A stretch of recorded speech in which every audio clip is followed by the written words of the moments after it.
എന്തവർ നമുക്ക് വേണ്ടി ചെയ്യുന്നു? പിണറായി വിജയൻ അധികാരത്തിൽ വന്ന് അതിന്റെ തൊട്ടടുത്ത ആഴ്ച കേരളത്തിലെ മുഴുവൻ റേഷൻ കടകളിലും പഞ്ചസാര കൊടുപ്പങ്ങ് നിന്നു. ഞാനടക്കം ചെറുപ്പത്തിൽ റേഷൻ കടയിൽ പോയി അരിയും പഞ്ചസാരയും വാങ്ങി സത്യം നമുക്ക് ചുമന്നുകൊണ്ട് വരാൻ പറ്റത്തില്ല, അത്രയ്ക്ക് സാധനങ്ങൾ കിട്ടുമായിരുന്നു. ഇപ്പൊ എന്താ സ്ഥിതി? റേഷൻ കടയിൽ പോയി എന്താ കിട്ടും? അരി കിട്ടും. അരി കിട്ടിയാ കിട്ടി, പോയാ പോയി. കിട്ടുന്ന അരിയുടെ അവസ്ഥ എന്താ? പുഴുണ്ട്, വെള്ളത്തിട്ടാ കുതിരയില്ല, അടുപ്പത്തിട്ടാ വേവുകയില്ല. ആ നിലയിൽ റേഷൻ കടയിൽ അരികളാകുന്നു. ഉള്ള മര്യാദക്കുള്ള അരിയാണ് വല്ലപ്പോഴും റേഷൻ കടയിൽ നല്ല അരി കിട്ടുന്നത്. പ്രിയപ്പെട്ടവരെ, നമ്മുടെ നാട്ടിൽ ഇപ്പോഴും റേഷൻ അരി കൊണ്ടുവന്ന് കഞ്ഞി വെച്ച് കുടിച്ച് ജീവിക്കുന്ന ഒട്ടനവധി ആളുകളുണ്ട്. ആ പട്ടിണി പാവങ്ങളെ കണ്ണിന് നേർക്ക് കണ്ടൂടാ. ഈ CPM എന്ന് പറയുന്ന ആഗോള പാർട്ടിക്ക്, ഈ CPM എന്ന് പറയുന്ന പാർട്ടി ഇന്ന് ഇന്ത്യ രാജ്യത്തെ ഏറ്റവും വലിയ കോർപ്പറേറ്റ് സംഭവം, ഏറ്റവും കുറഞ്ഞത് കേരളത്തിൽ ഏറ്റവും വലിയ കോർപ്പറേറ്റ് സംവിധാനമായി മാറി. അതുകൊണ്ട് അവർക്ക് പാവങ്ങളുടെ കണ്ണുനീർ കാണുവാൻ കഴിയുന്നില്ല. അതുകൊണ്ട് അവർക്ക് റേഷൻ കടയിൽ അരി കൊടുക്കാൻ മനസ്സുണ്ടാകുന്നില്ല. അവിടെ ഗോതമ്പ് കിട്ടുന്നില്ല, അവിടെ ആട്ട കിട്ടുമായിരുന്നു. ഇപ്പൊ കിട്ടുന്നുണ്ടോ? ആണ്ടിലൊരിക്കൽ കിട്ടുന്നുണ്ടോ? ആണ്ടിലൊരിക്കൽ കിട്ടിയാ കിട്ടി, പോയാ പോയി എന്നുള്ള അവസ്ഥയാണ്. പഞ്ചസാര കണി കാണാൻ കിട്ടത്തില്ല. മണ്ണെണ്ണ ഒരാൾക്ക് കിട്ടുന്നില്ല. ഒരിടയ്ക്ക് ഇത്തിരി മണ്ണെണ്ണ ഔസ് കുപ്പി കൊടുക്കുന്നത് ഞാൻ കണ്ടു. ഇപ്പൊ അതുപോലും ഇല്ല. അതല്ലേ ഉള്ള മണ്ണെണ്ണ എടുക്കാതെ പോയത്. ഇനിയിപ്പോ സപ്ലൈകോ ഔട്ട്ലെറ്റിന്റെ സ്ഥിതി എന്താ? സപ്ലൈകോ ഔട്ട്ലെറ്റിന്റെ സ്ഥിതി എന്ന് പറഞ്ഞാൽ നമ്മൾ കണ്ടതാണ്. കേരള ഒരു കാര്യം ചോദിക്കട്ടെ, അത്യാവശ്യം വീട്ടമ്മമാരായിട്ട് അങ്ങനെ മറുപടി വരാം. സംസ്ഥാനത്ത് വില നിയന്ത്രിക്കേണ്ട മന്ത്രിയുടെ പേരൊന്ന് പറഞ്ഞു തരാമോ? വീട്ടമ്മമാർക്ക് ആർക്കെങ്കിലും അറിയാമോ? പേര് അറിയോ? അറിയാൻ പാടില്ല. അവരാരും കുറ്റമല്ല. കാരണം നാക്കെടുത്ത് 4 അക്ഷരം നാട്ടുകാർക്ക് വേണ്ടി മിണ്ടാത്ത ഒരാളാണ് അവിടെ മന്ത്രിയായിട്ടിരിക്കുന്ന. അയാളുടെ പേര് അനിലെന്നാ. GR അനില്, നെടുമങ്ങാട് ജയിച്ച അനില്. ആ അനിലിന്റെ അടുത്ത് ചോദിച്ചാൽ പറയും, അയ്യോ റേഷൻ കടയിലെല്ലാം അരി സമൃദ്ധമായി കിട്ടുക. എവിടെയാണോ കിട്ടുന്നത്? അയാളുടെ ഭാര്യ ലതയ്ക്ക് കിട്ടുന്നുണ്ടാവും അല്ലേ? അല്ലാതെ അവർക്ക് എന്താ ആവശ്യമില്ല. അവരുടെ അടുത്ത് ചോദിച്ചാൽ പറയും വിലക്കയറ്റില്ലെന്ന്. പിണറായി വിജയന്റെ ഭാര്യ, അവരുടെ പേരെന്താ? കമല അല്ലെ? ഈ റിട്ടയർ ചെയ്തപ്പോ ടീച്ചറായിരുന്നു. റിട്ടയർ ചെയ്തപ്പോ കോടികൾ കിട്ടിയ ആളാണല്ലോ.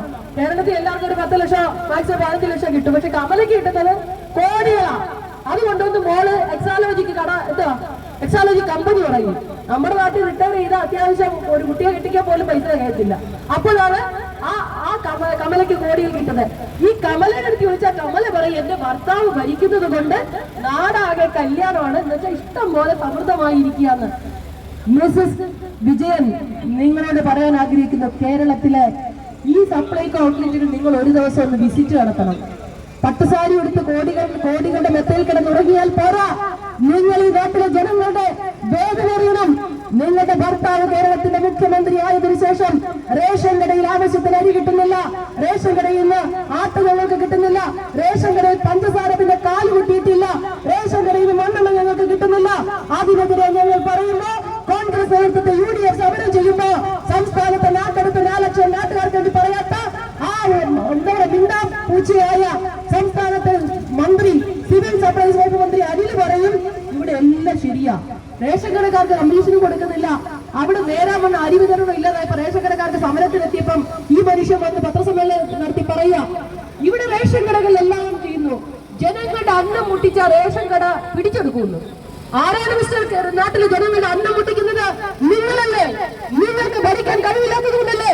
നിങ്ങളുടെ കഴിവുകളോട് കൊണ്ട് ഈ നാട്ടിൽ ധാന്യങ്ങൾ കിട്ടാതിരിക്കുന്നു. ഞാൻ നേരത്തെ സൂചിപ്പിച്ചതുപോലെ ഏറ്റവും നല്ല രീതിയിൽ പ്രവർത്തിച്ച റേഷനിങ് പൊടി വിതരണ സംവിധാനത്തെ കുരങ്ങന്റെ കയ്യിൽ കിട്ടിയ പൂമാലെ പോലെ നിങ്ങൾ തച്ചു തകർത്തു. നിങ്ങളുടെ ഭാര്യ അടക്കമുള്ള ഈ കേരളത്തിലെ CPM-ന്റെ CPI-യുടെയും LDF-ന്റെ നേതാക്കന്മാരുടെ കുടുംബാംഗങ്ങൾക്ക് അഴിമതി പണം കോടികൾ കിട്ടുന്നത് കൊണ്ട് സ്വജനപക്ഷപാതം കോടികൾ കിട്ടുകയും ഈ നാട്ടിൽ വിലക്കയറ്റമില്ല എന്ന് 38 കർപ്പൂരം വരെയുള്ള നിത്യോപയോഗ സാധനങ്ങളുടെ വില റോക്കറ്റ് പോലെ കുതിച്ചുയരുകയാണ്. ഇവിടുത്തെ സിവിൽ സപ്ലൈസ് ഔട്ട്ലെറ്റിൽ നിന്ന് 13 ഇന ധാന്യങ്ങൾ സബ്സിഡിയിൽ വാങ്ങിയ ഞാൻ അടക്കമുള്ള കേരളത്തിലെ വീട്ടമ്മമാര് കണ്ണുനീരും കയ്യുമായിട്ട് കഴിയുക. ഇവിടെ ഒന്നും അല്ലെങ്കിൽ പടച്ചോനെ, ഒരു പെരുന്നാൾ വരുമ്പോ, ഓണം വരുമ്പോ, വിഷു വരുമ്പോ, പള്ളി പെരുന്നാൾ വരുമ്പോ, ക്രിസ്മസ് ഈസ്റ്റർ വരുമ്പോ നമ്മൾ കൈ നിറയെ സാധനം വാങ്ങിയിരുന്നു ഈ സപ്ലൈകോ ഔട്ട്ലെറ്റിന്. പിണറായി ഇത് പണിയറിയാമോ? എന്ത് ക്രൂരതയാണെന്നറിയാമോ? കഴിഞ്ഞ ഓണത്തിന് തൊട്ട് മുമ്പ് ഈ സബ്സിഡി സാധനങ്ങളുടെ വില കയറ്റി. നാട്ടിലെ സാധാരണ കടയിൽ നിന്ന് വാങ്ങുന്ന അത്രയും തുക ഇവിടെ നമ്മൾ കൊടുക്കണം. സപ്ലൈകോ ഔട്ട്ലെറ്റുകളുടെ സ്ഥിതി നമ്മുടെ കോഴിക്കോട് പാളയം ഔട്ട്ലെറ്റിന്റെ സ്ഥിതി കണ്ടതാ. കോഴിക്കോട് പാളയം സപ്ലൈകോ ഔട്ട്ലെറ്റില് ഒരു സാധനം കൊല്ലത്ത് ഇല്ലായിരുന്നു, കൊല്ലക്കാർ ബോർഡ് വെച്ചു, പക്ഷെ അത് ആരും ശ്രദ്ധിച്ചില്ല. പാളയം ഔട്ട്ലെറ്റില് സാധനം വാങ്ങാൻ ചെന്ന് സ്ത്രീകൾ നോക്കുമ്പോ അരി ഇല്ല, പയറ് ഇല്ല, ഉഴുന്ന് ഇല്ല, കടല ഇല്ല, പഞ്ചസാര ഇല്ല, ആകെ മൊത്തം ടോട്ടൽ ഇല്ല, ഒന്നുമില്ല. ഇത് കണ്ടുടനെ പത്രക്കാർ വാർത്തയാക്കി. കേരളത്തിലെ മുഖ്യധാര മാധ്യമങ്ങൾ ഈ വിഷ്വൽസ് എടുത്ത് വാർത്ത ചെയ്തു. വാർത്ത ചെയ്തതിനെ മന്ത്രി ക്ഷുഭിതനായി മാനേജറെ വിളിച്ചു. മാനേജർ പ്രതികരണം കൊടുത്തു. ഇവിടെ വന്നിട്ട് ഒത്തിരി നാളായി സാധനം ഒന്നും കിട്ടാൻ ആളുകൾ പെണ്ണുങ്ങളൊന്നും എന്നെ നന്ദയ്ക്ക് വിളിച്ചിട്ട് പോവാ എന്നുള്ള രീതിയിൽ പ്രതികരണം കൊടുത്തു. മന്ത്രി ക്ഷുഭിതനായ മാനേജർ എടുത്ത് പറഞ്ഞു, നിങ്ങളോട് ആര് പറഞ്ഞു ഇല്ല ഇല്ല എഴുതി വെക്കാൻ? ഉണ്ട് ഉണ്ട് എഴുതി വെക്കാൻ പറഞ്ഞു. തൊട്ടടുത്ത നിമിഷം മാനേജർ പേടിച്ച് മന്ത്രി ഓഫീസിൽ നിന്ന് വിളിച്ചതാ. പേടിച്ചിട്ട് അരി ഉണ്ട്, കടല ഉണ്ട്, പയറ് ഉണ്ട്, എല്ലാം ഉണ്ട്, എല്ലാവരും ഉണ്ട്, എല്ലാം ഉണ്ട്, എല്ലാം ഉണ്ടെന്ന് ബോർഡിൽ വെച്ചു. നമുക്കറിയാം, ഞാൻ ഇവിടെ അങ്ങനെ ഔട്ട്ലെറ്റിൽ വല്ല സാധനം വരുന്നെങ്കിൽ പറയാൻ ആളെ ഏർപ്പെടുത്തിയിട്ടുണ്ട്. അതുപോലെ കേരളത്തിൽ സകല പെണ്ണുങ്ങളെ ഏർപ്പെടുത്തിയിരിക്കുക. ഞാൻ സാധനം വന്നാൽ ഓടിപ്പോയി. വരുമാനം ഇല്ലാത്തതുകൊണ്ട്, പിണറായി വിജയന്റെ മോളെ പോലെ കോടികൾ കിട്ടാത്തതുകൊണ്ടാണ് നമ്മൾ പരിമിത വരുമാനക്കാര് സപ്ലൈകോ ഔട്ട്ലെറ്റിൽ സാധനം വരുമ്പോ അറിയിക്കണമെന്ന് സ്റ്റാഫിനടുത്ത് പറഞ്ഞു വെച്ചാലേ തമ്മി വാട്സ്ആപ്പ് ഗ്രൂപ്പുകൾ ഒപ്പം അറിയും ദേ വന്നു.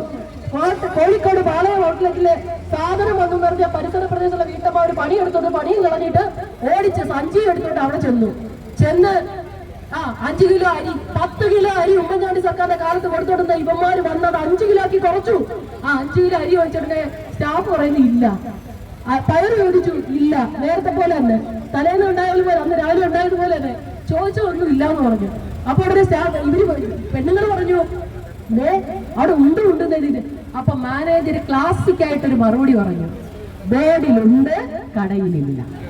പിണറായി വിജയന്റെ കച്ചവടം തുടങ്ങിയതിനു ശേഷം കേരളത്തിൽ എല്ലാ പൊതുജന അല്ല ശരിയല്ല ചേട്ടാ, എല്ലാ സ്ഥലത്തും ഇതാണ് അവസ്ഥ. മുച്ചൂടും കേരളത്തെ മുടിച്ചിരിക്കുന്ന ഒരു ഗവൺമെന്റ് ഇതുപോലെ സത്യം പറഞ്ഞ ലോകത്ത് എന്നും ഇതുപോലെ എണ്ണത്തെ തിരഞ്ഞാൽ കിട്ടത്തില്ല. നിത്യോപയോഗ സാധനം സത്യം പറഞ്ഞ പച്ചക്കറി വാങ്ങുമ്പോ ഒരു തക്കാളി എടുത്ത് കഴിക്കാന്നുള്ളത് കുഞ്ഞുനാൾ തൊട്ടുള്ള എന്റെ ശീലം. ഇപ്പോഴെന്റെ മോനെ കാണാൻ തക്കാളി എടുക്കാൻ വന്നാൽ ഞാൻ കമ്പെടുത്ത് അവരെ അടിക്കും. എന്തൊരു തീവിലിയാ, എല്ലാ സാധനങ്ങളുടെയും വില കൂടുതലാണ്, ചോദിക്കാൻ ആരുമില്ല. പ്രിയപ്പെട്ടവരെ, ജയിലിൽ കിട്ടുന്നത്, നല്ല ആഹാരം കിട്ടുന്നത് മന്ത്രിയുടെ ആളുകൾ.